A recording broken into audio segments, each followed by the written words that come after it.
Welcome to the ThunderCast, your Marshall Athletics podcast produced by the fans, for the fans, with your hosts, Russ Livingood and KD Hudnall. We're bringing you the thundering word on the thundering herd each and every week, so keep it right here.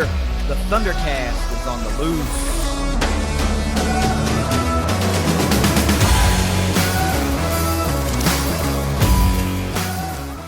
Thanks for downloading another episode of the ThunderCast. You can follow us on Twitter at ThunderCast_pod. Links to all of our social medias are in the description to every episode, including the links to ThunderCast.online, exclusive content over there on the web, including a very, very massive recap article that that Russ is working up from the kick-ass spring game weekend tailgates, plural, that we had. And we're going to talk about that because, man, we're just now getting around to where we were able to record an episode, and that tailgate was, over a week ago now. Well, the first one was. The second one was a week ago.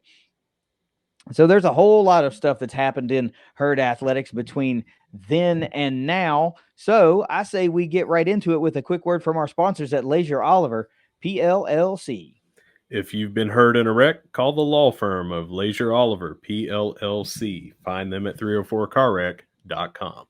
Russ, it was great to get back in Huntington a little over a week ago and spend some time around the herd, around some good friends, surrounded by some really great food. We were blessed to be a part of some really awesome things that went down spring game weekend, hosted 2 kick-ass tailgates. We're going to talk about all that. But first, let's get into it with an unnamed number of things that every herd fan needs to know this week. Well, Jed and the boys at Ignite Link are getting their money's worth this week because here are 9 things every herd fan needs to know this week. As always, brought to you by Ignite Link, the Tri-State's premier IT management team. Number 1, hot off the presses from this weekend, the NFL draft. Rasheen Ali to the Baltimore Ravens, Micah Abraham to the Indianapolis Colts. And not to be finished, we had 4 players get undrafted free agent signees. We've got Ethan Driscoll went to Kansas City Chiefs, Owen Porter to the Minnesota Vikings, Dalton Tucker to the Indianapolis Colts, and Eli Neal to the Los Angeles Rams. Awesome. Absolutely freaking awesome. Rasheen Ali, we knew was going to happen. There was no way 7 rounds of the NFL draft was going to happen, and somebody was not going to pick up Rasheen Ali. First Sunbelt player off the board. I think that says quite a bit. Even at pick, what was it, 165 or 156? I can't remember. One of the two. I think it's 165 in the 5th round. Still an absolute steal for someone. Had he not been the unfortunate recipient of an injury during Senior Bowl practice week and had to miss that and the NFL Combine, I think Rasheen Ali might have been a solid day 2 pick. He was, in the words of Senior Bowl Executive Director Jim Nagy's words, cooking top 100 prospects early in the week before the injury. I'm so happy for Rasheen. He's just a guy. I think every herd fan can agree that he is just so freaking easy to cheer for. Yeah. The kid's head could not be on any straighter. It's just been about work and being a good guy and overcoming adversity. He comes from a great family. We were blessed to get to know Coach Ali a little bit. And I tell you, man, I'm not a big fan of the Baltimore Ravens, but I kind of am now. I know there are a lot of folks in your area, in the West Virginia area, who are really feeling some type of way about that, because by and large, you're either a Steelers fan or a Bengals fan if you live in that area, and they're going to have to face Baltimore twice a year, every year for the foreseeable future. Well, there's a lot of Browns fans around here too. There are. And with him being from Cleveland, I know there was a big hope maybe that he went there, family be right there in the back door to get to watch him. But maybe this is where I finally get to shine with the NFL is I no longer have a team. I haven't had a team in years. So now when these Marshall players get drafted or signed somewhere, it doesn't matter. I don't have someone and say, man, I hate that team, so I don't want to watch. I'm just watching basically when I do watch for those Marshall players, and that's Mm-hmm. it. So I kind of enjoy that aspect now and not having an NFL team. Well, I guess that's one way to look at it. I mean, I always cheer for the herd guys, even if they play for teams that I despise. And by golly, Owen Porter landed at one. I'm a big Green Bay Packers fan. He's up there in freaking Minnesota now. And, I hope he sticks and I hope he terrorizes Green Bay every time they play in a loss. Mhm. if that makes perfect sense, which I know it does. But look, Micah Abraham also getting his name called. I think that one may have been surprising to some. I kind of felt like that would happen. He was just too damn good. And, the NFL is a passing league, and guys are Mhm. going to they're going to take their chances on good pass defenders. And Yep. Micah proved that he's a great pass defender. He wasn't this one-hit wonder, have a great season and fall off the radar. He was great from his freshman year on. And he really shined when he and Gilmore were one of the top tandems in the country. So Mhm. he proves he can do it without another NFL caliber corner, and he can do it in tandem with one. He's just a great overall pick. Of course, the bloodlines is there. Donnie Abraham, longtime defensive back in the NFL. And then you look at a couple of linemen in Tucker and Driscoll. It was bound to happen. They were just really good. And you can't teach 6'9". You can't teach 6'8", right? So they've got that NFL build. By and large, anything that they need to do from a technique standpoint, they can learn under the Mhm. tutelage of some of the greatest coaches in the country. And then to round it all out, you have defensive MVP of the Hula Bowl and one of the best to strap a helmet on for Marshall in the linebacking core in the last decade, easily, Eli Neal, heading out to the West Coast.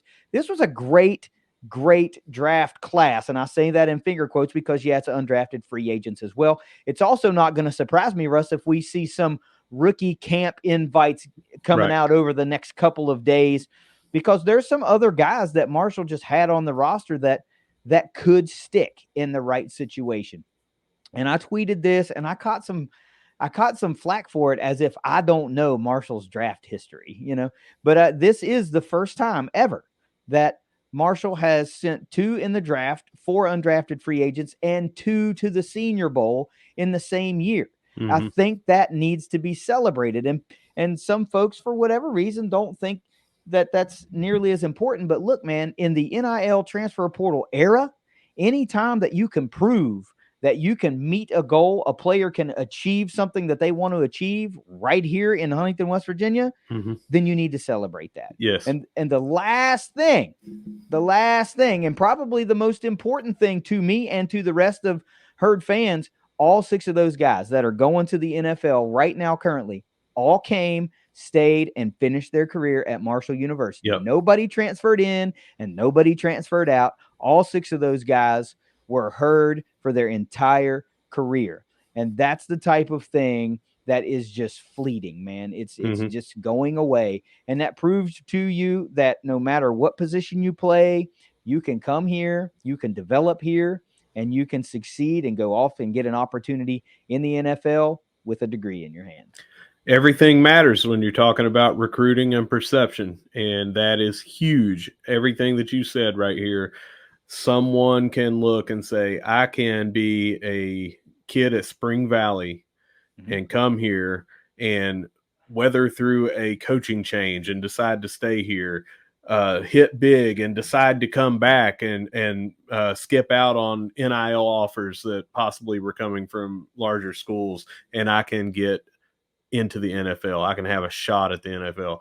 And then it doesn't just have to be the locals, it's all the others that you mentioned. But we did have a local kid come here and get a shot at the NFL. That speaks volumes. The perception of that, the reality of that is just right there. And you're right. It definitely needs to be celebrated. Yeah. I didn't even mention that 2 of those 6 guys also, I mentioned Eli was Hula Bowl defensive. Dalton Tucker went to the Hula Bowl too. So Yeah. that's 2 Senior Bowl guys, 2 Hula Bowl guys, and 6 guys that came through the program. And now, you have to be a high performer, obviously, to get that NFL shot, obviously. Mhm. But nowadays, if you go to a program and you stick with that program and you achieve there and you finish there and you become a legend. You're a campus legend there. You are. So Yep. now all 6 of these guys will be spoken about in this type of, air, because they did it here from the beginning to the end. And we know that there were opportunities for some of those guys to go other places. We know Yes. there were. We know there were. Yeah. And they chose to stay. And that says a lot about them as players, as guys, as men. They just want to, I can do it here. I don't need to go somewhere else, potentially be buried in a depth chart, or just bite on the first shiny thing that comes my way, because, well, most of the time when something's shiny, it's got a hook at the end of it, right? And they didn't bite on that stuff. They came right here, stayed right here, and achieved. I couldn't be happier for these guys. And I tell you what, man, it just, for these prospects, for these West Virginia prospects that think you can't do it by going to Marshall, you're wrong. You can do it right here. For these guys that feel like the only way they're going to make it is to transfer out, you're wrong. You can do it right here. You don't have to. I'm not going to be mad at you if you want to. I'm just saying, don't think you got to leave just to achieve. You don't. You can do it right here. All right, we're going to move on to number 2, and I believe this might be the first time we've ever mentioned this person on 5 Things. Abby Herring, is it? Herring, I think. Herring? 2 R's? Is it 2 R's? I mean, listen, it's absurd now on how many different times that she's going to break her own records and keep shattering records here at Marshall. We talk about it every time. We're going to celebrate it again with a little bonus in from another record breaker in this thing number 2. Abby Herring breaks the women's outdoor 5K with a time of 16 minutes, 15.94 seconds. And the women's outdoor 3K record at Marshall with a new time of 9 minutes, 24.59 seconds. Also in here, Kylie Maston breaks the school record in the 1,500 meters with a run of 4 minutes, 19.49 seconds. Now, before I let you talk, I want to talk about, in my head, I'm sitting here thinking, when's the last time did Abby break this 3K record? So I went back a full year. I just went back, I keep most of these notes are just on my phone and everything for each episode. And I went back and put outdoor 3K in. And May 3rd of last year, she shattered the record by 30 seconds to get it down to about a half a second longer than what this was. So this was not the shattering type, but she broke a record that she had previously held and shattered 1 year ago. And that was in the, if I'm not mistaken, the SBC tournament. So her championships. So great time to be hitting yet another personal mark. It's looking like we might be seeing some medals for Abby yet again here coming up. Well, we better be seeing some medals for more than just her, because we're seeing a lot of school records fall. Yeah. And it's a trend. And I'll tell you what, the Herd Track and Field Twitter account posted something yesterday, and it was about those 2 breaking records. And they said, this is not a scheduled tweet. And I said, the hell it's not. It happens like every week. Of course it's a scheduled tweet. Like these gals are going to go out, and pretty soon the season's going to come to an end. At least one career is coming to an end in as far as the herd goes. And the likes of these 2, I would be fooling myself if I thought that I would see records fall at this record-breaking pace ever again, because we've never seen it before. And we've just continued to see it for the past couple of years. And it's not like we're having a team full of people that are breaking each other's records and it's happening. It's just Abby breaking her own records all the time, or it's Kylie breaking another record. And it just never gets old. It's so easy to like, and I don't know, man. The joke writes itself, because we talk about this in jest, like, how many times has she been a thing, or I'm not sure we've ever talked about this athlete before, but that just goes to show you it has to happen so often for it to become a running joke. joke Yeah. and a sustained running joke, but it's really just no laughing matter. It's amazing the elite level of track and field competitiveness that these two in particular have, and they ain't the only two that we have. I don't know if you meant running as a I pun didn't, either, but but it fits. It fits. All right. Number 3, tennis has 5 named to the All Sunbelt Conference team. They had first team singles, Johanna Strom, second team singles, Doroteja Joksovic, first team doubles, Strom again with Emma Vanderhayden, and second team doubles, Sophia Hurion and Aisling McGrain. Great showing in the postseason accolades for Herd Tennis. They had a great season, man, and I would be lying to you if I didn't say I wasn't upset that they got ousted and bounced early in the tournament. I thought they were going to get that rematch with the Old Dominion. As we record today, Sunday, it finished up and Old Dominion repeated over App State. It was a bummer. It was really a bummer. I thought we were going to see I thought we were going to see at least Marshall play for another opportunity at a conference championship. Didn't happen. Mm-hmm. And I was bummed about that. For somebody that's not really into tennis, I didn't play tennis. I don't know a whole hell of a lot about tennis. I just know we had a really good tennis team. And I think these postseason awards speak to that. Just as from a team concept, I feel bad that what happened to them and they got bounced the way they got bounced, because they were fun to report on, to talk about for the past couple of seasons. And, I know all of them, obviously, we say this a lot, would trade all those individual accolades for another run at this tournament. But this is the way the ball bounces on this one. We just didn't have it that particular day. But some first team All SBC performers, some first team singles and doubles and second team. It's all great, man. It's all great. These are building blocks that we have. And now it's going to fall on coach to, reload, because this is a stacked class that is exhausting some eligibility, and it's going to fall on them to reload here, and we'll see what they get to do from a tennis standpoint. But man, it sure was fun the last couple of years. Number 4, we've got Casey McIlvain named to the women's golf all tournament team. Did it as a freshman. That's what we want, man. Pretty good season for Herd women's golf. It started off with an early victory there and had a little momentum going. And, it's never a bad thing when you have a freshman making an all tournament team. I'm not sure that there's a better indicator than when you're underclassmen. You're really underclassmen. Your freshmen and sophomores are performing at those levels, and that's really great. I guess the only thing that would be a better indicator is if you had multiple all tournament team selections, but I'm not going to get mad at it, man. We take our wins where we can get our wins. And anytime that it's an Olympic sport that's even putting another pin on the map, I'll take it. I will absolutely take it. They work just as hard as anybody else, and often little to no shine. And I mean, I don't know, man. It's always going to be hard for our golf teams to compete. We've talked about this, and yes, too far north against these other teams. Right. Yes, we can go find that talent. We can. They're out there, and they're going to want to play Division I golf too. It's an easier path when you live in Georgia, and when you live in Alabama, and you live in Louisiana and things like that. You can just play longer. So I don't know.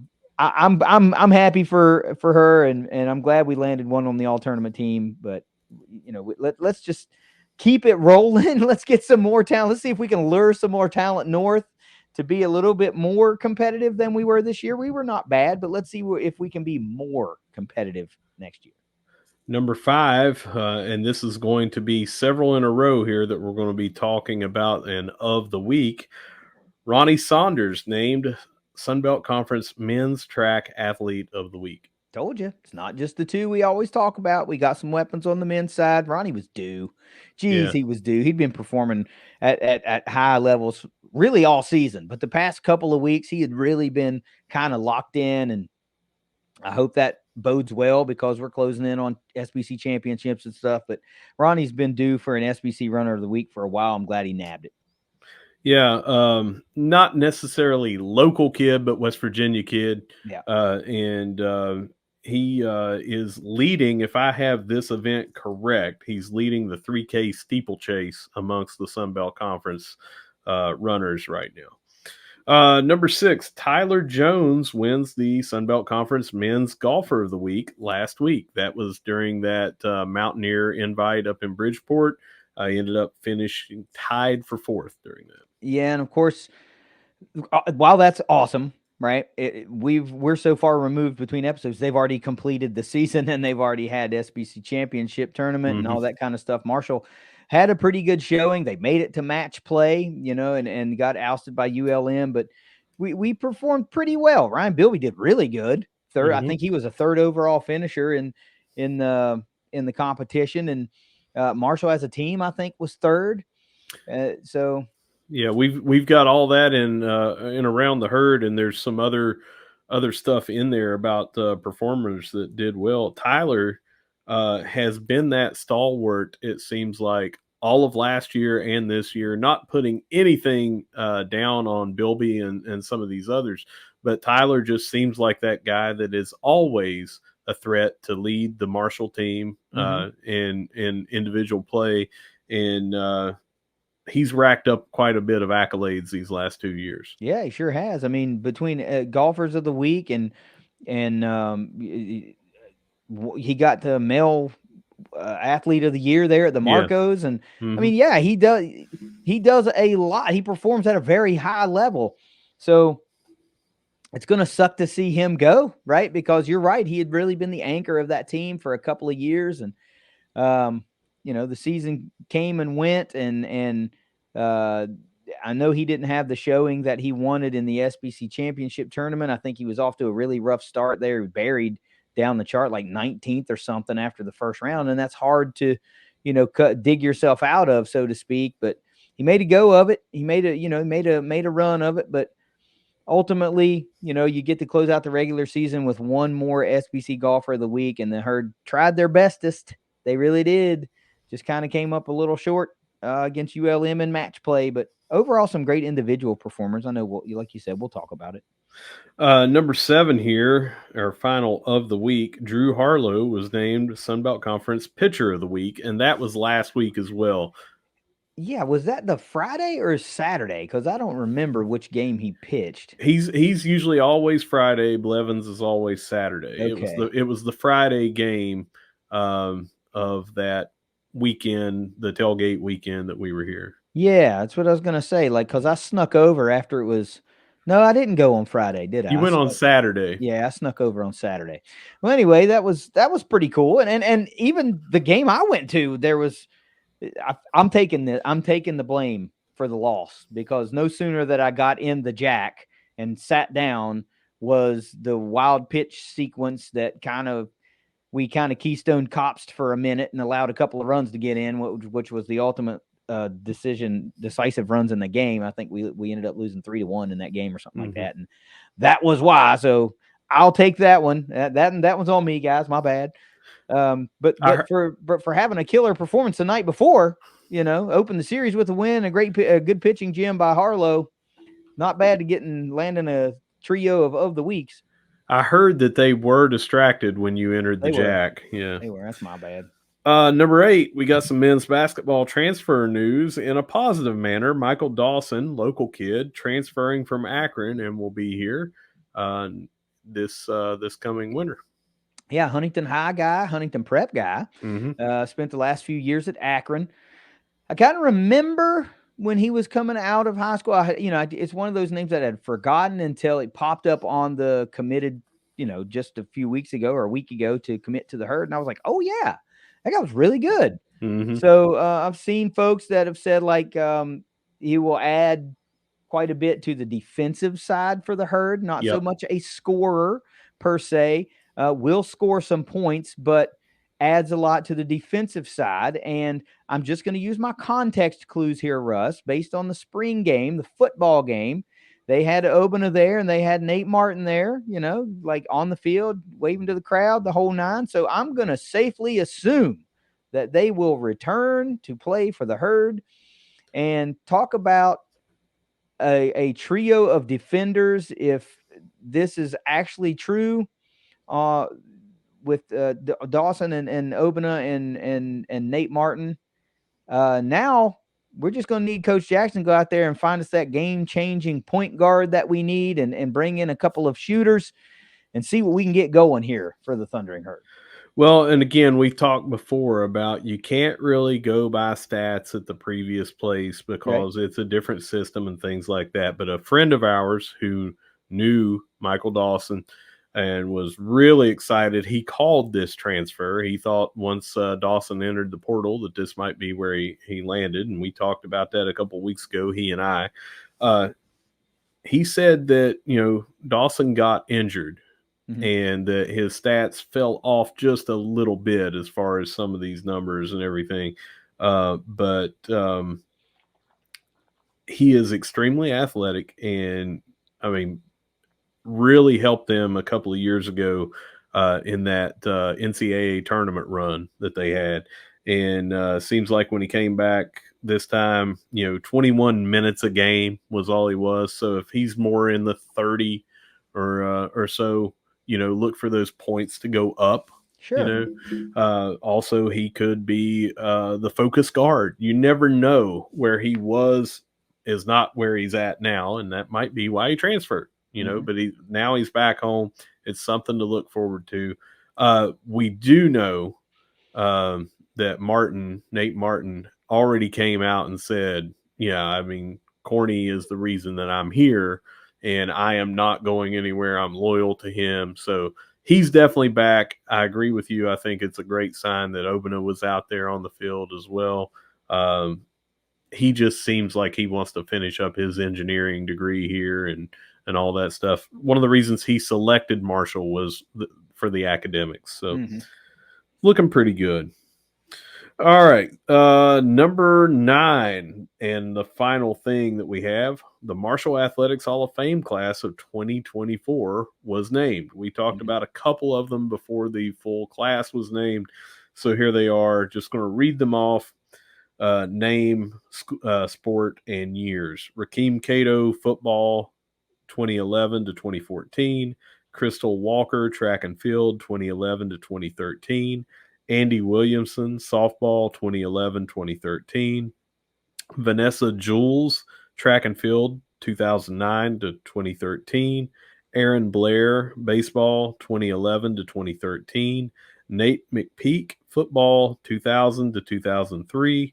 Tommy Schuler, football, 2011 to 2014. Shonda Stanton, coming in as a coach, softball, 2000 to 2017. And in the Legends category, Dave Alley, baseball, 1971 to 1974. Dude, that is a absolutely stacked class.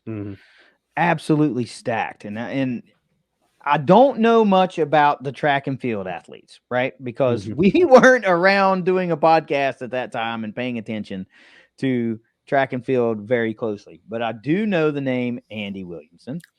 Yeah. I do know that name, even as a casual follower of softball way back in the day. I know that name. Shonda Stanton is the reason that Marshall was on the trajectory that it's on now, right? 17-ish years as the head coach, and really culminated for her as the head coach in that same really era that Tommy and Rakeem were playing football, that 2013, 2014-ish era. They were Conference USA champions. That's when Morgan was playing, in that same kind of era. Alicia Durazio was there. They were stealing bases like crazy. Alicia was leading the country in stolen bases. And there were just so many all-time greats on those Herd softball teams later in Shonda's career. And of course, she had any great that was great for 17 years was under her tutelage, but she really set forth what we're enjoying now. Of course, Morgan being at the helm now, it's a big reason that she's here, obviously, because she was a local legend at the high school rank. She was a legend for the herd. Went out and broke into the coaching ranks, and now is back to try to lead Marshall back to that conference championship caliber team. And dude, if you watched any football in the late MAC era, you saw Nate McPeak absolutely brutalizing fools from the herd Mm-hmm. offensive line. Pancakes. One of the greatest photos that I I have on know. my camera roll is him blocking a dude from Toledo, and that guy is completely off the ground. Like, you can tell the next thing that's going to hit the ground is dude's head. It ain't going to be like his back. It's going to be the head. So Nate being there, absolutely not surprising. Maybe even a tinge overdue, one might say. Yeah. And Aaron Blair, what can you say about Aaron Blair? First round MLB draft pick for the herd. Really great pitcher for Marshall. I remember the trivia question from a couple of weeks ago when Bryce Blevins was named two-time conference, or not Conference USA, but Sunbelt Pitcher of the Week.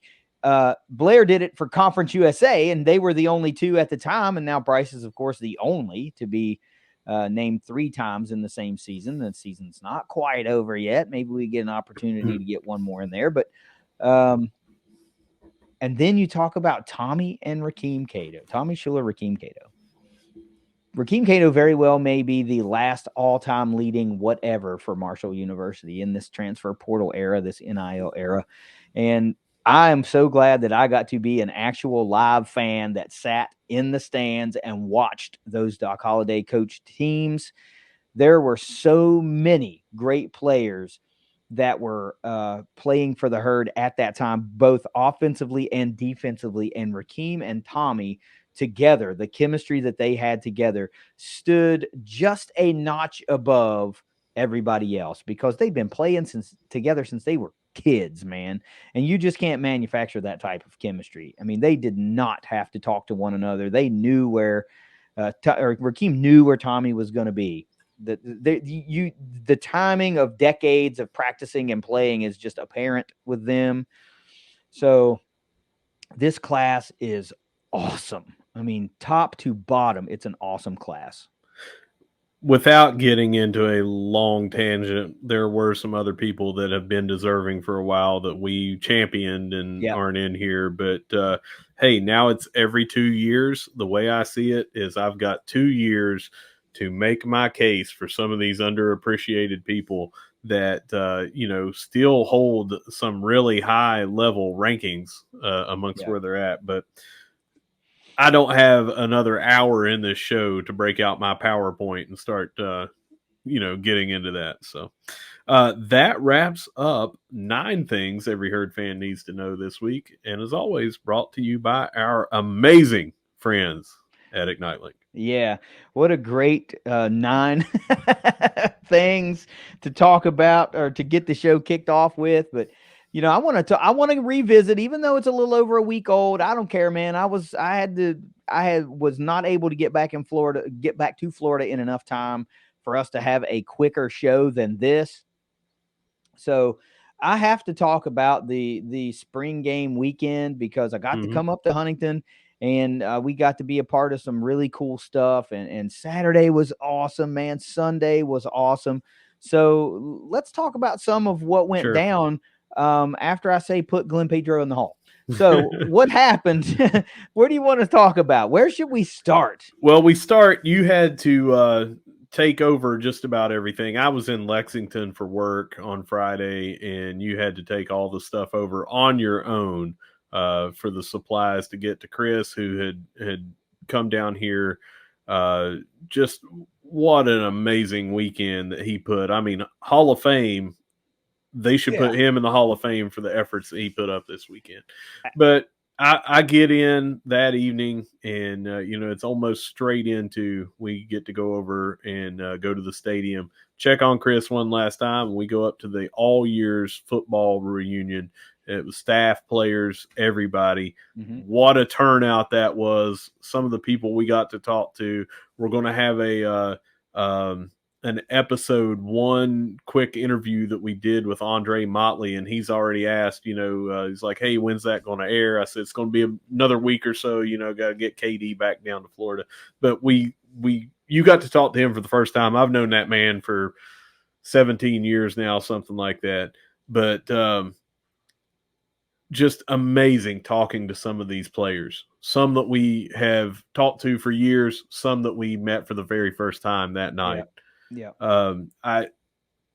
Without spoiling anything, this was held, I think, in a great location up there on the working press level or whatever. Maybe it's the PB level, but one of the levels with the suites in the stadium. So that allowed everybody out on the concourse area to talk, and then some kind of breakouts going into the different rooms and everything where people would kind of congregate and get together. And that allowed for it not to be just everybody in one central room and just too loud. You could actually have conversations in these different pockets. We got to talk to just some Hall of Famers and all-time greats. Just what a great evening that was. Yeah, it really was, man. 140 some or something. I think the final number was 131, but that is only the players and staff. I mean, you're talking about family members that they brought, plus herd fans that are in the MU quarterback club that, paid to attend and eat at the banquet and that sort of thing. Yeah, I'll tell you what, that was a great spot. If it gets any bigger, that spot ain't going to fit no more, because that turnout was so impressive, and it was a real who's who. Mm-hmm. I mean, it really was. Every time you turned around, there was another legend. There was another legend over there. And as soon enter this room, more legends, more all-time grades. It was really, really cool. And we met a lot of guys, like you said, for the first time. Not a lot of natural inquisitiveness, because of they saw cameras and mics and stuff set up, and they're like, well, what the heck's going on here? So we'd tell them about the show, and they thought it was great. Of course they thought it was great, and I still do, like, was kind of like, how the hell am I in this room with these people? Like, this is, I felt wild being in there, and then just having these guys that I watched make all these great plays over the years, talking to me about what we were doing and how they appreciated what we were doing, and thought it was really cool. And some of them had heard of the show, and some of them had listened to the show, and they just thought, wow, it's awesome what you guys are doing, putting the light on herd athletics and blah, blah, blah. And I just thought, this is the coolest thing in the freaking world. This is the coolest thing in the world. So I take no credit, obviously, backing up a little before that. I take no credit for, helping Chris. Chris did everything, cooking that food.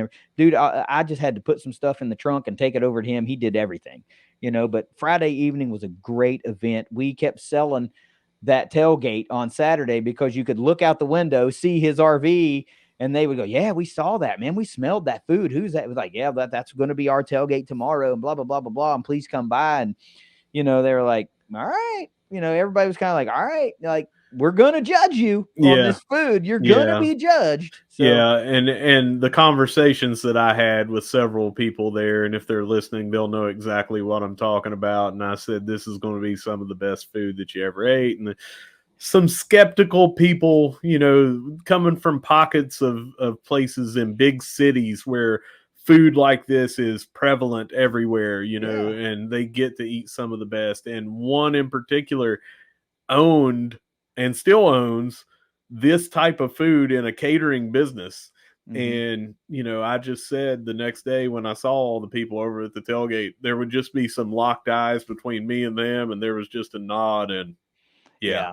You get the subtle nod of approval. Yeah, they just look. And I mean, some people came over and talked to Chris, and like I said, it was eye-opening when some of these people came over and just said, this is the best Mhm. barbecue I've ever had in my life. It was. He knocked it out of the Yeah. freaking park. Yeah. And I'm gonna, I'm gonna praise the chicken because he couldn't stop talking about his cherry Pepsi caramelized chicken, and it Well, was awesome. it's usually cherry Dr. Pepper, and he Yeah.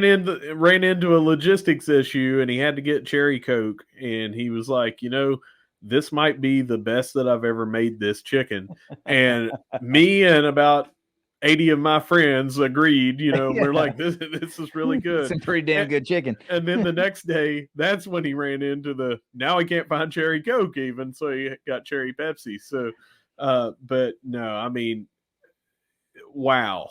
And if anyone, KD mentioned it earlier, but I've got over on ThunderCast online more of a pictorial. You don't have to read much, about the weekend. Just go through and look at the photos, and they'll tell you the story themselves. A lot of the setup and food prep, and then the actual tailgate, and a little bit of the lines. We were so busy and everything, we didn't take constant photos, but you and I estimated we felt like 500 plates on Saturday Oh, alone. easy. Yeah, I felt that was a low ball number. I felt really confident that we surpassed 500. That was And the entire weekend pushing 700 is what I we would say figured. so. Yeah. Yeah, I Yeah. would say so. And I just think look, man, that is not a boast. Mm-hmm. I feel so fortunate that we have been so well received by everyone that we are able to host something like that. Yeah. Right? Because in my normal life capacity, I couldn't pay for something like that. Mm-hmm. So I'm extremely thankful for Landscaping by Hillcrest for sponsoring this event and making it really what was happening on the West Lot. Like that's what was going on. There were other people partying and having a good time, and I'm not trying to downplay anything they were doing, but so many people came through our tailgate, got their bellies full, enjoyed what they were eating, raved about it, wanted to talk to Chris about it. Like, tell me how you're doing this. Yeah.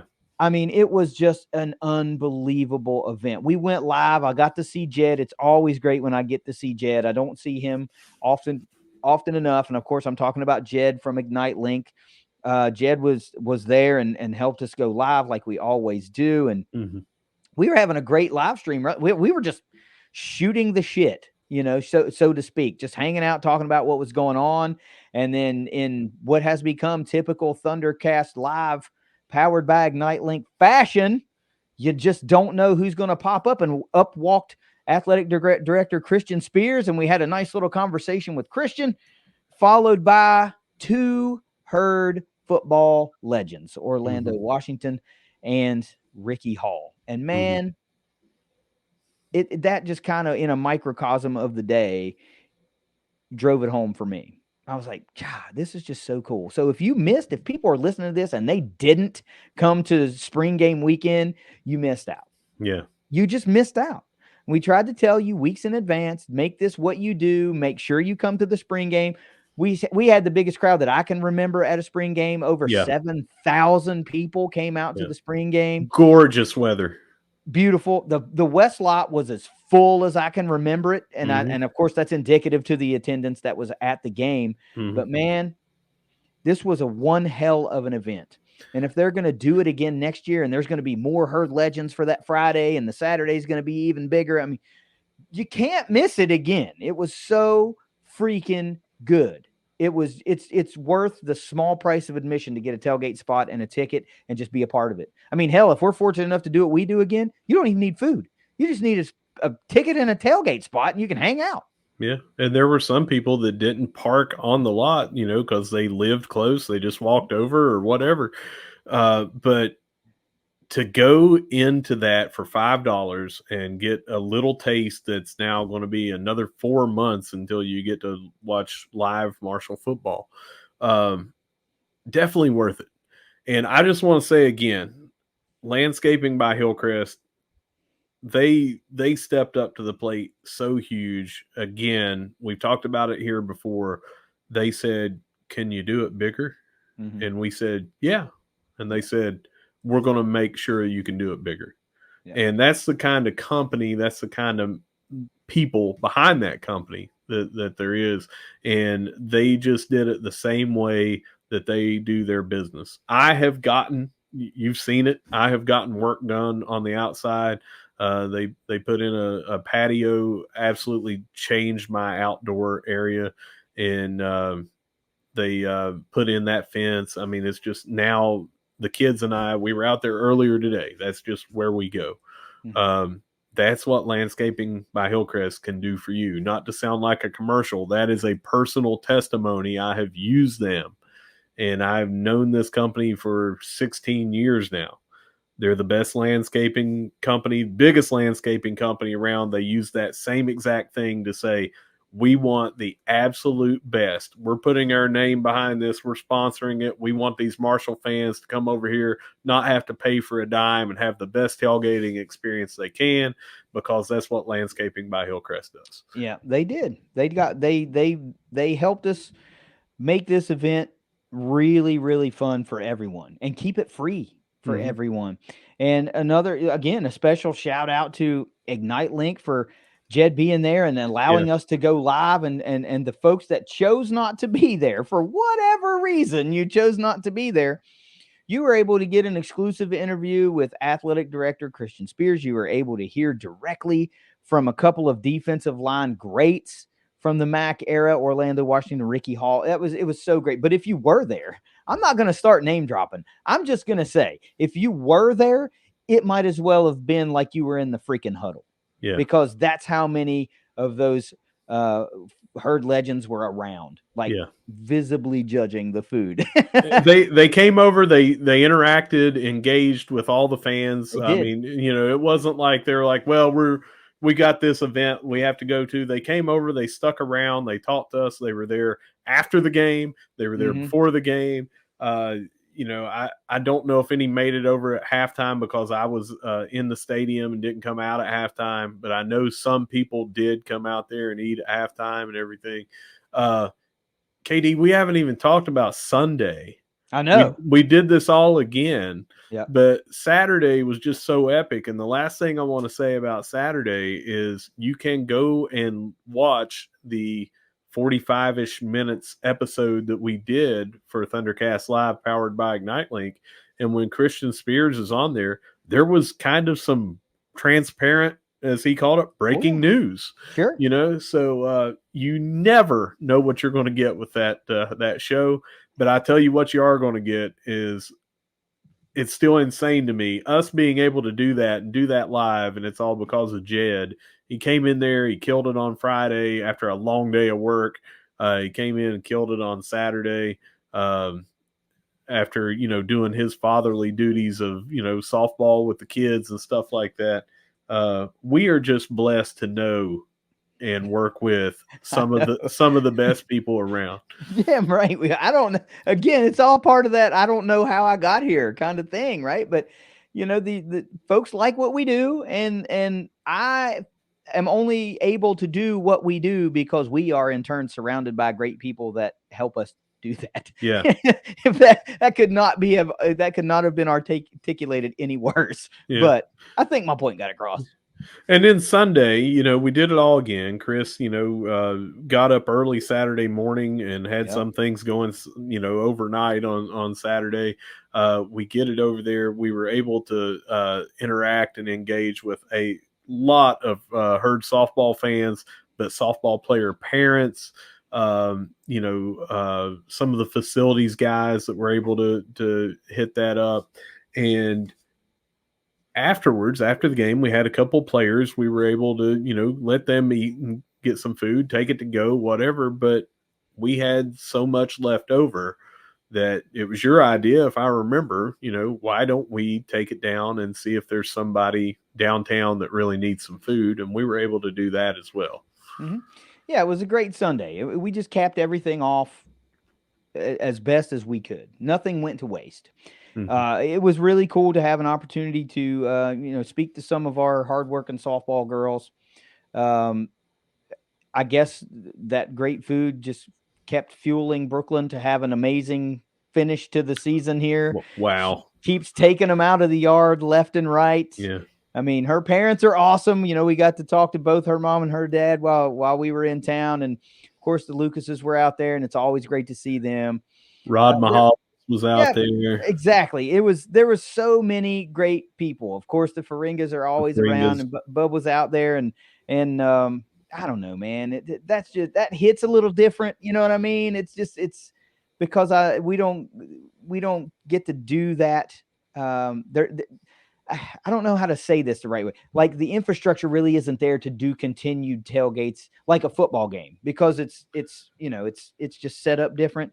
So it always feels a little bit cooler to me to be able to do that once a year at softball. I know they appreciate that, and the fans really appreciate that. And this year, Coastal Carolina was the opposing beneficiaries, and they didn't even bring a crowd. There was like 3 parents that were there, and I talked to them all, and I was like, please go out and get some food. I don't know if anybody ever did because I was running around, but you guys missed out. You freaking missed out. I just want you to know that. Any of you Coastal Carolinians that are listening, you dropped the ball, man. You fumbled the bag. So whatever.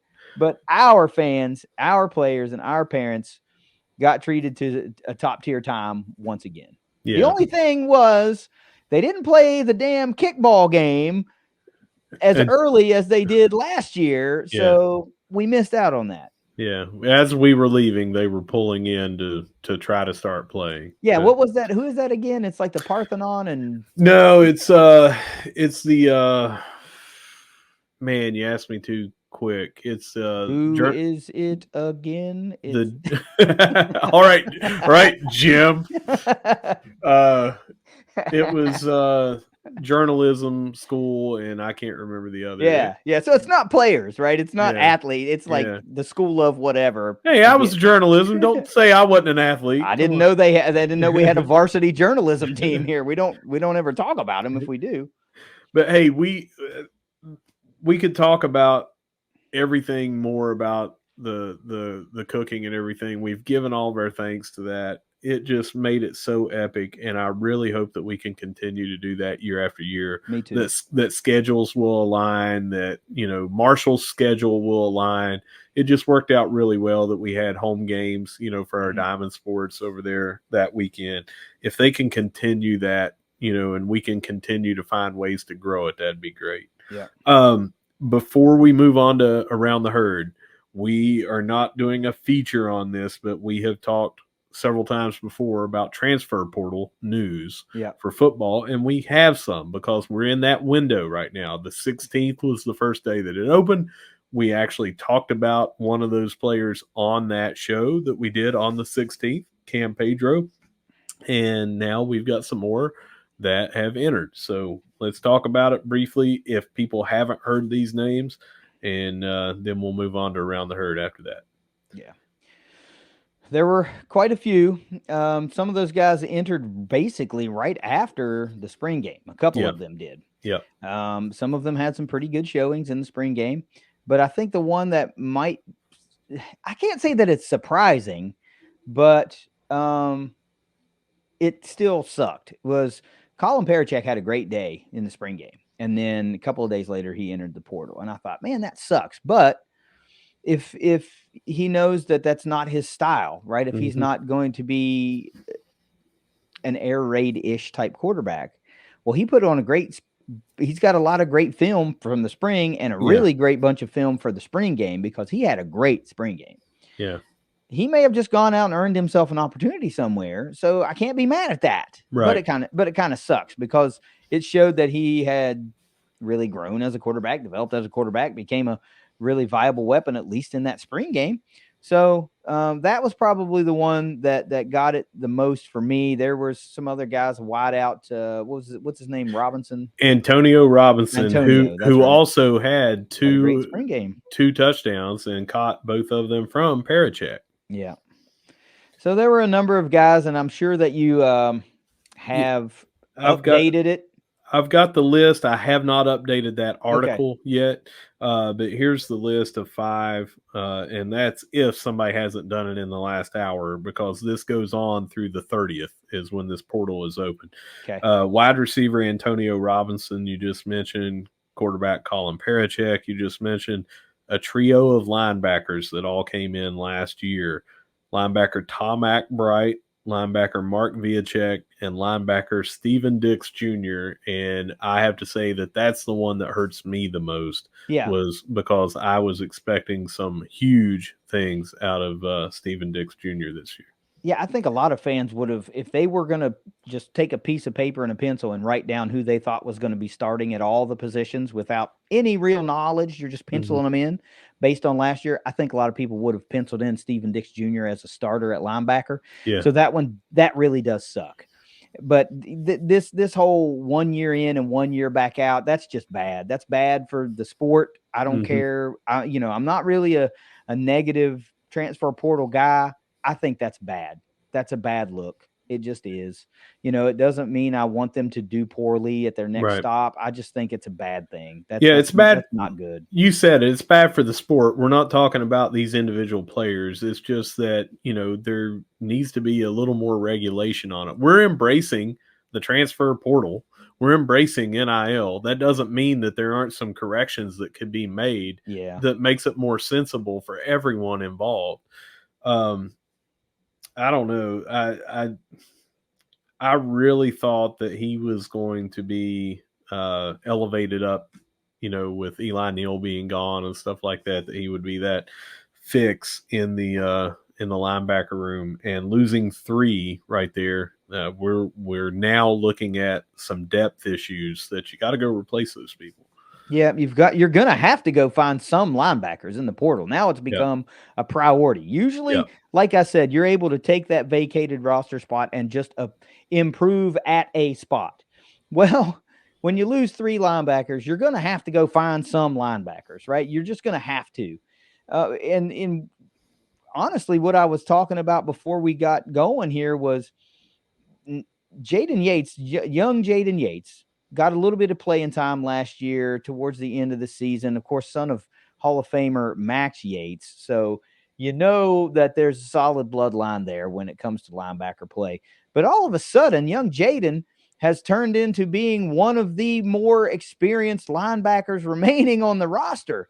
So it's Jaden Yates time at the second level, perhaps, and I can't be mad at that because he played pretty well as a young freshman, and with a nice off season and another strength program and all that kind of stuff that generally benefits these guys, I'm kind of here for it. Get the next generation Yates in there, man, and let's see what he can do for a solid 3 more years. But he can't do it alone. Gonna have to have some guys to be flanking him on either side or wherever they all line out. But gonna have to hit the portal pretty hard for some linebackers. My last comment on this is, with the exception of Robinson, the wide receiver, he came in as a freshman, recruited here, redshirted, didn't play last year. The other 4 were all transfers in last year. So 4 out of the 5 that we're talking about here today transferred here and was here for essentially less than a year or right at one full year. And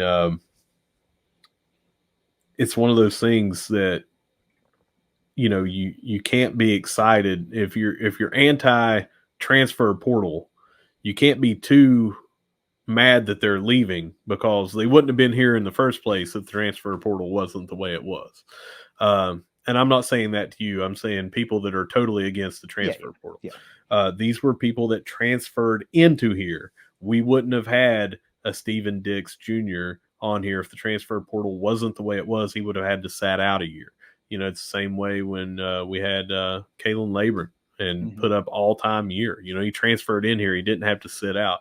So we're not saying this transfer portal is horrible, but there are some things that could be done to make it a little more palatable for everybody. No, I'm not anti-transfer. What I'm saying is it's bad for the sport. It is bad when you have a guy that transfers 3 times, 4 times. Yeah.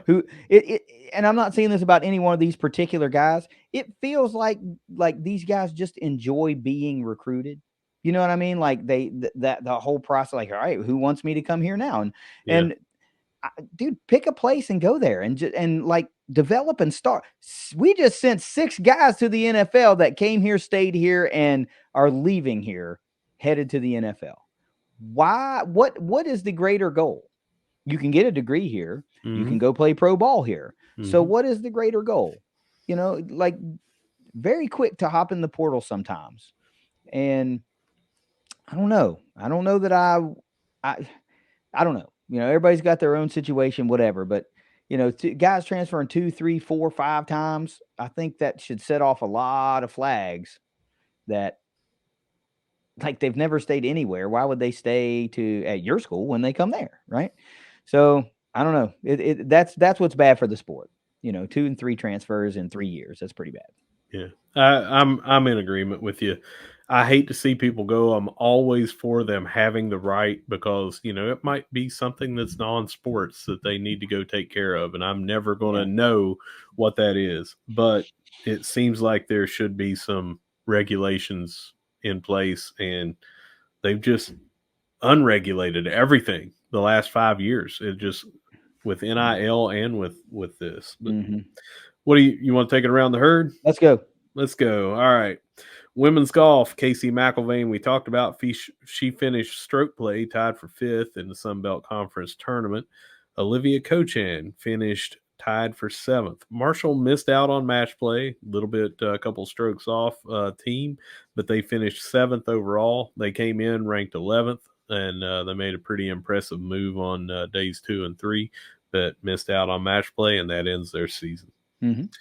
Men's golf, Ryan Bilby and Tyler Jones finished in the top 10 of the Sun Belt Conference tournament during stroke play, and the Herd team was ranked 3rd after stroke play. They entered match play, and they lost to number 2 ULM in the semifinals, 3-1.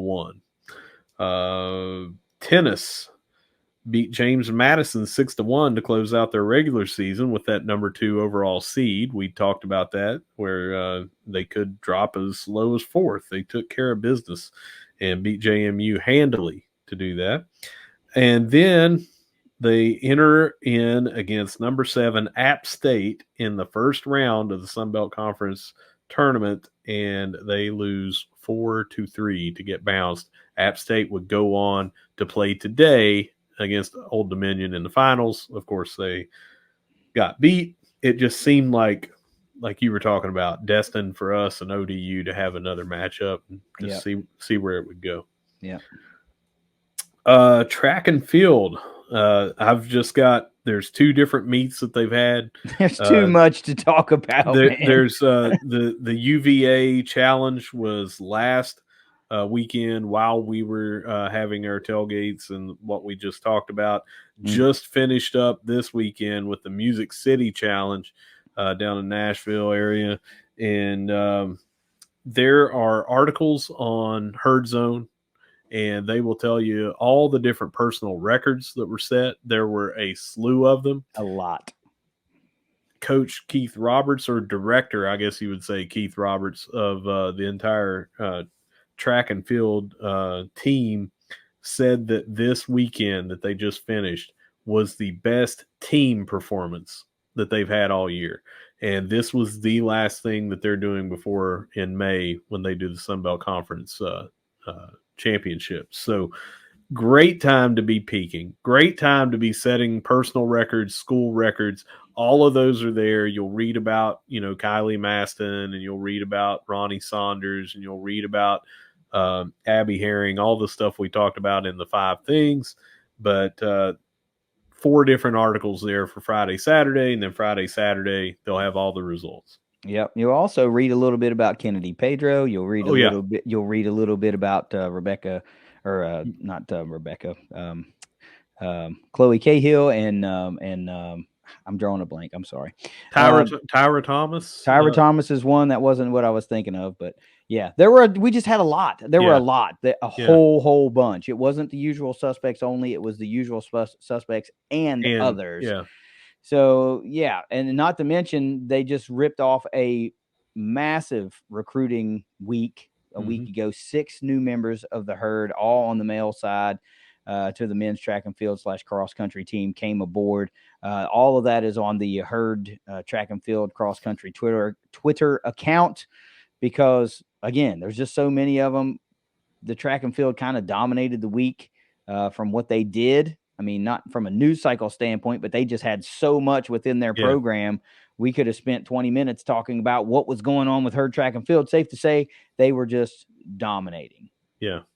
And this just kind of goes with what I was thinking earlier when we were talking about tennis and golf and everything, that it just seems like everything continues since we've gone to the Sun Belt, that we just continue to go in this upward trajectory of having every team doing meaningful things. Yep. We talked about swimming a lot earlier this year and track and field a lot this year. And it just seems like the programs are on the rise. The women on the track and field, especially distance, seem to be a little bit ahead of the men. Why is that? We just started the freaking program back, you know? That's true. So, I mean, things are looking up in both. All right, baseball as we head to the Diamond Sports. This is going back again quite a ways. Lost to Morehead State at home, 7-2, way back on 4/16, the day that we recorded our last episode. That game was going on as we recorded.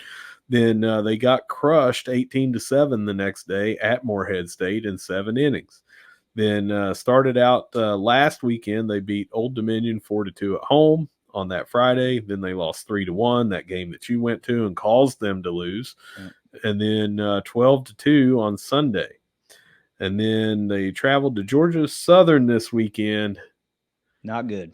14-4 in 8 innings on Friday, 15-2 in 7 innings on Saturday, and 10-4 today.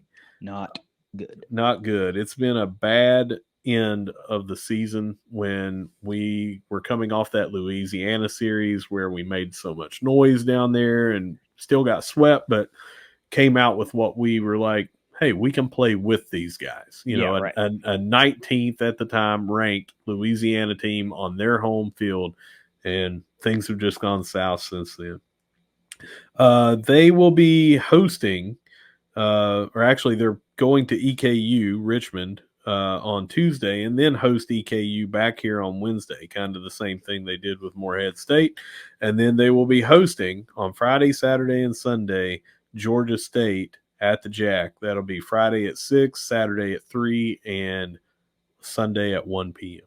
Nice. Obviously, I would assume that's the final home series of the season. I believe it is. I don't have the schedule up in front of me, but I'm pretty sure that it is. Yeah, so we'll have tickets to those games. Obviously, if it's the final opportunity to see the Thundering Herd at the Jack during the inaugural season, and you haven't been yet, you better get out there to the ball game because it's still an awesome place to watch a game. Doesn't matter if the Herd's struggling or not. It's freaking cool ass time to be at the Jack.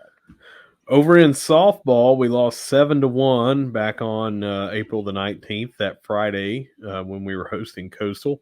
Won 9-4 the next day, and then fell on Sunday 12-3 in 5 innings. That's when we were over there for the food. I will not say that we're taking responsibility for that loss.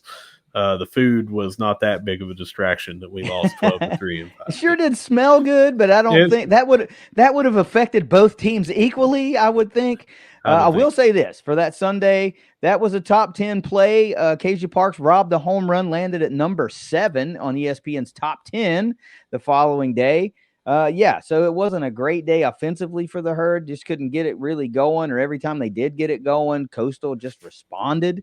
But I'm sorry. I wish that I could have had a video going because I got to see nothing but Glove. I was there, and the wall blocks it, and I got to see nothing but Glove robbing that homer. Yeah, that's all I was going to say was that the Walking Web Gym continues the stellar season, and this time got put on display for the nation to see. That was really cool. Now, after that, they lost a very, very close game where we led early at Virginia Tech, and that was on Tuesday. And then this weekend, we kind of got things going back on the right track. We swept App State, had Friday 7-2, Saturday 6-0. My oldest daughter got to be the ball girl, the bat girl for that game, and that was also senior day. So we were there in the tunnel, as it were, when the parents were taking them out. Pretty emotional time to see those parents walking their kids out, and then today watching for the final time their kids.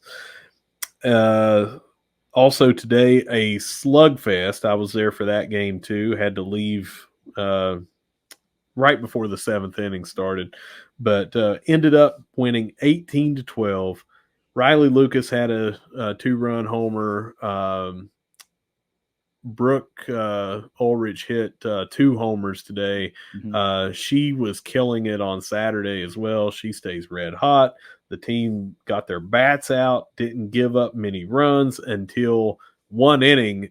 They gave up 8 runs today, but until that, they were rolling the entire Mm-hmm. weekend, and it just seemed like the defense let them down with a couple of errors, and then pitching and relief, we just had a few hiccups and one bad inning for the entire weekend in a sweep. I'll still take it. Yeah, senior day, senior weekend series, really. Some really great players playing their final time at the dot. Some really cool things happened in that game. Sid Bickle cleared the bases with a triple, as to be expected, right, in the final game for her at the dot. So many home runs you talked about, and the stat that I'm going to read you is from our buddy Luke Creasy. The Marshall softball lineup piled up 41 hits and 31 runs in the weekend series sweep of App State. It just goes to show you when this herd bats are rocking, they cannot be beat. They will give up some runs in places, but if they're scoring, they just are too tough to beat. So now the season is dwindling for this softball team. It's going to be 3 games.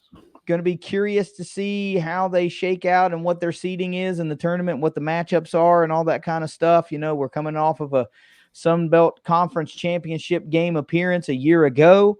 It's a possibility until it isn't, right? So we shall see. We shall see. So they finish up on the road Thursday, Friday, and Saturday in San Marcos against Texas State. All of those games are at 6 p.m.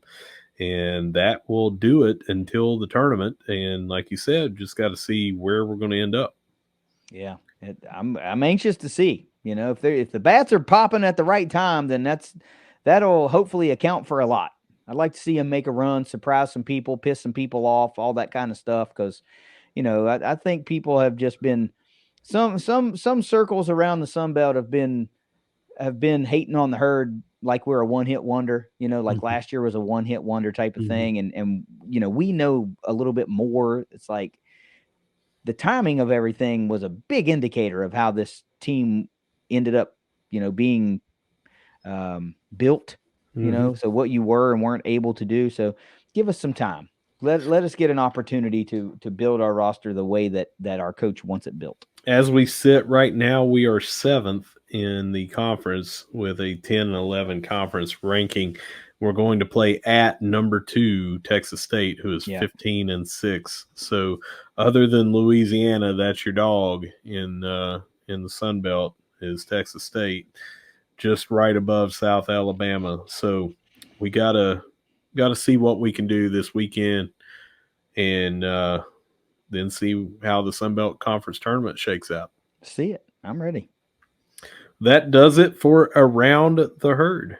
Awesome, man! What a great show to get back into the swing of things. I really enjoyed going down memory lane. Really, just a week ago, but it was awesome to get back to Huntington, see some good friends, meet some new friends, talking to some of those herd legends, hearing some of those stories, which sometimes aren't for public consumption, which is always cool because you get to hear those things. And I don't know. It's fun. I've got some content ideas and some, I talked to some people that are like itching to, be a part of a show. So we're going to try to make some of that happen sooner rather than later.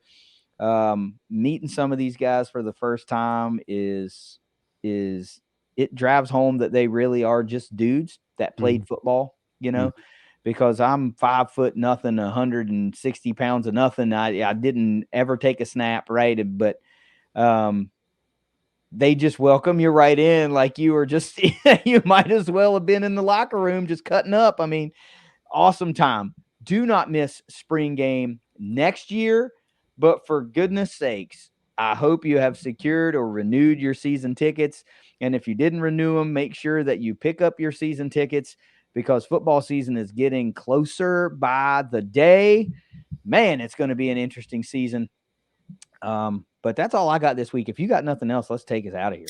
I got something very, very quick. We talked about Jed with Ignite Link. We talked about Tom with landscaping by Hillcrest and everything. But I need to say, too, that it's now 1 year from the final or from last year's spring game that Karen LeGrand, Herd Superfan, came over and, just wanted to be a part of the tailgate. Hey, you guys have been inviting everybody over, wanted to come meet you guys, wanted to tailgate.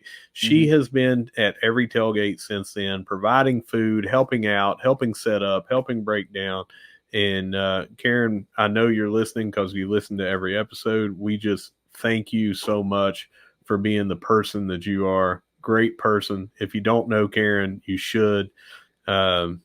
She puts a smile on my face every time I see her.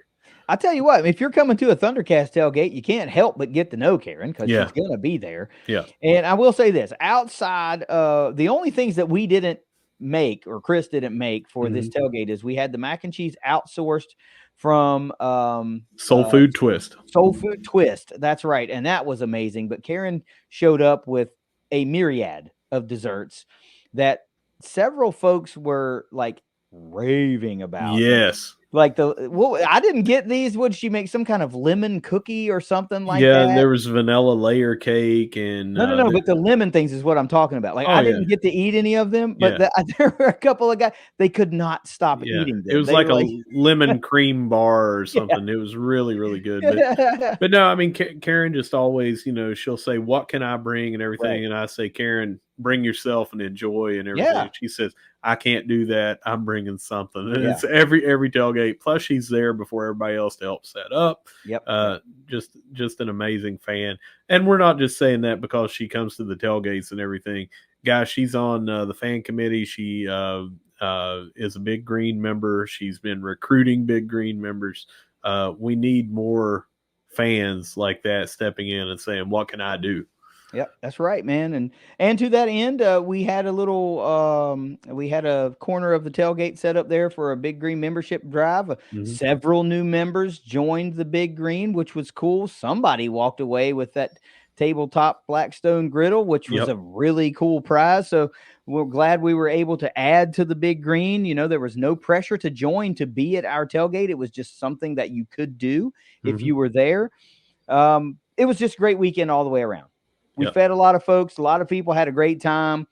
Fun times were had by all. Do not miss it next spring.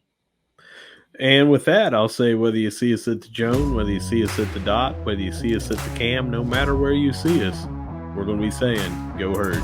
Go Herd. It's the ThunderCast. We will see you next week. Later.